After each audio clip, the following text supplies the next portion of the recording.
Prosper softball and baseball are both sitting pretty at the top of 5A. Baseball squaring off against McKinney North Tuesday night. Softball taking on the Newman Smith Trojans. This one wouldn't take very many innings to decide.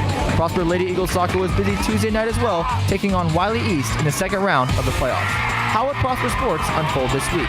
This is Game Time.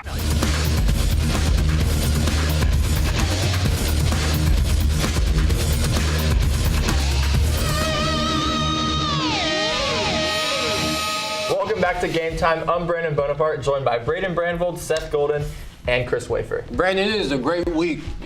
First of all, we start off by seeing me. Everybody wants to see that. Ooh. I agree. Don't everyone want to see me? No. Yeah? The face of ENN? No. Yes, I think not so. Really. I think so. Okay. And then next, on Saturday, we got prom. It'll be a lovely night. Me and my girl that'll be fun. Looking good. What about y'all? But we will. Well, he's a sophomore, so he's not even going. He's still in the show. I'm sorry. Are you gonna win Prom King? I don't want to win Prom King. What's Prom? No. Anyway. Okay. Then we have WrestleMania. Oh. That would be a good night. UFC, WWE come together. I think so. It'll be a great night. It'll be all over ESPN. Over 80,000 people. Yes, it will be on ESPN. So I want to hear that. And it's on Game Time. Are you gonna watch it? Bigger. Game Time and ESPN. Of course. I'll be watching 7 hours of that. Unfortunately, we'd love to hear more about your weekend, but it's time to move on to boys soccer. Unfortunately, their season came to an end after a 3-1 defeat by Wakeland. We congratulate them on their season and wish them luck heading into next year. Moving on to the girls' side, they were playing Wiley East this past weekend, and we have those highlights for you right now. The Lady Eagles soccer team faced off against Wiley East on Tuesday night for round 2 of the playoffs. With about 10 minutes left in the first half, Kat Rogers scored a goal. Then to close off the half, Natalie Smathers scores another goal, making the score 2-0. Throughout the remainder of the second half, the Lady Eagles were able to fend off Wiley East to win the game 2-0. The Lady Eagles will be playing in the third round of playoffs tonight against Frisco Wakeland. Kat Rogers is something special Alabama for this commit. team. Don't forget that. Alabama commit. Yes, Go ahead. Her goal set the tone for what would be a solid night. The Lady Eagles a chance to avenge the guys' loss round 3 against Wakeland. Now we will head on to the baseball and softball highlights from Tuesday night. Prosper boys baseball faced McKinney North this last Tuesday and came away with a 7-1 win after scores by Kendall Foster, Connor Jackson, Graydon Webb, Trey Uttrup, and Dawson Zay. Prosper won this game in a commanding and well-rounded effort from the whole team. They will face McKinney North again tonight, this time at McKinney North High School. And now on to softball, where the girls didn't even get to play a whole game after hitting the run rule, going up 16-0 against Newman Smith after only 2 innings. They'll look to keep things going behind the arm of their star pitcher, Rachel Eckroat, as they now head over to R.L. Turner High School to face the Lions. When Game Time returns, we'll discuss our predictions for the upcoming NBA playoffs.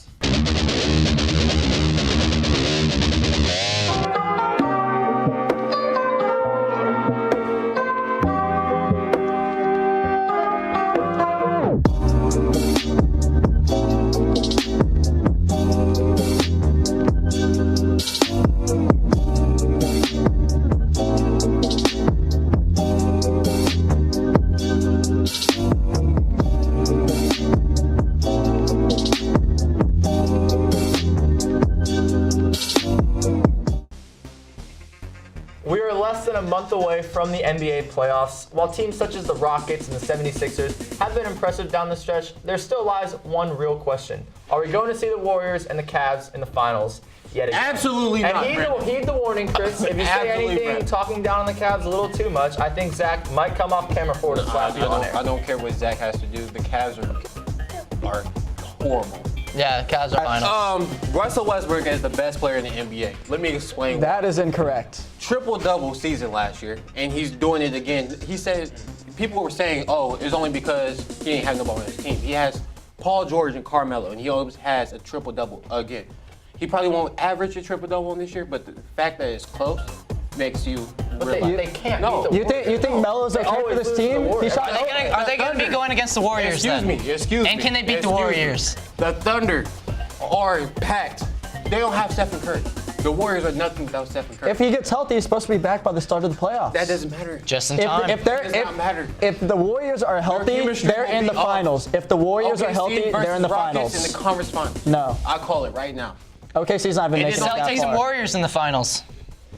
How about the Raptors? I have to, no, shut up. No, the No Raptors. Raptors. Anyway, Sorry, they're Brandon. from Canada. Hey, 76ers and Warriors in the finals. That's my pick. 76ers. I like They're that. hot. I like 11 and 0. Houston thoughts. 11 in a row. Spurs they're doing pretty well right now. Can they make a This- deep run though? I really think. I don't think so. This is the first time they haven't had 50 season wins in 18 years.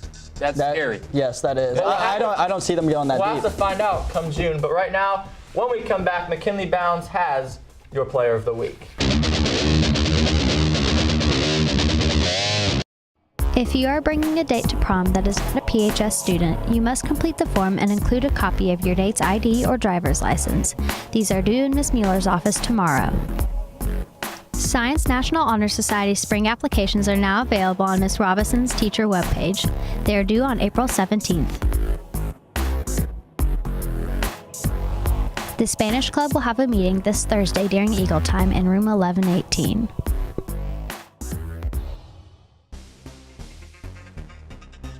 Golf swung through their competition and came away with a district title. We will now send over to McKinley Bounds to find out who our player of the week is. Thank you, Seth. I'm here with our player of the week, Emily Nystrom. She's from our girls golf team, which are district champs and now moving on to regionals. So, Emily, you got third in district, correct? Yeah. And so how did you prepare for this tournament?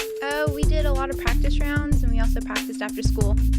So cool. And how do you think regionals are going to play out? What are your expectations for that? I feel like we're going to do really good and that we're going to be in the top teams.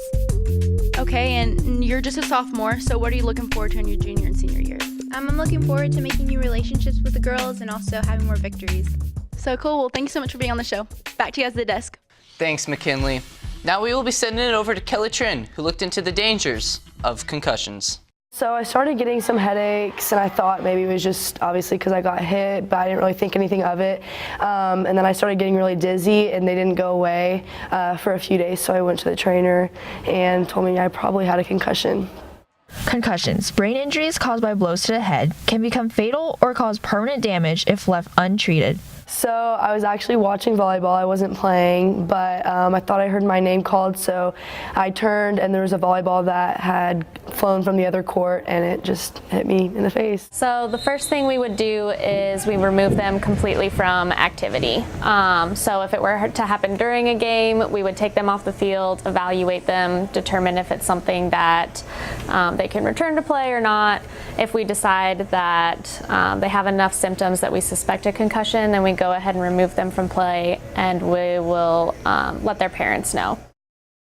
According to the Institute of Medicine, nearly 50 to 80% of concussions go untreated and reported due to symptoms taking time to appear and athletes wanting to continue on in their game. Really depends on the sport and the activity that they're doing. So some sports are obviously going to have a higher risk. Those are going to be anything that's football, hockey you'll see a lot.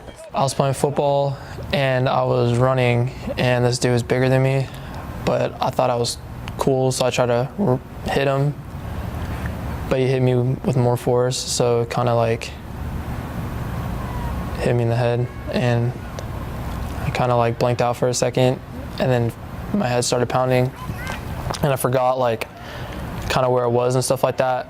But then after a little bit, it kind of like came back to me. I was like, I remembered a little bit of stuff, not everything. Like obviously I knew what my name was, like what high school I went to and everything, but I didn't remember like little stuff that I had to remember for football and everything. A lot of times when I was trying to do homework and stuff, I found that my headaches and dizziness got worse. So that's most of it. And also like for time tests that I would have, it was hard for me to do just because of that and reaction and having bad headaches. I would have to take breaks. So they waited until I was almost symptom free. After that, it's really just getting them in to see a physician, getting an official diagnosis, and then just seeing what the doctor says. And then we'll eventually start them on a return to play protocol, which is slowly just returning them back into activity so that we can make sure that they're doing it safely. Though many athletes can go on for weeks without realizing they have a concussion, they should still get checked out by a doctor before returning to their sport. For Eagle Nation News, this has been Kelly Trin. Prosper. That is all the time we have for you today. Catch us back here every Friday, same time, same place. For Game Time, I'm Brandon Bonaparte. I'm Brayden Brandvold. I'm Seth Golden. And I'm Chris Wafer, but real quick, let's do our favorite 3-point celebration. Oh, keep it simple.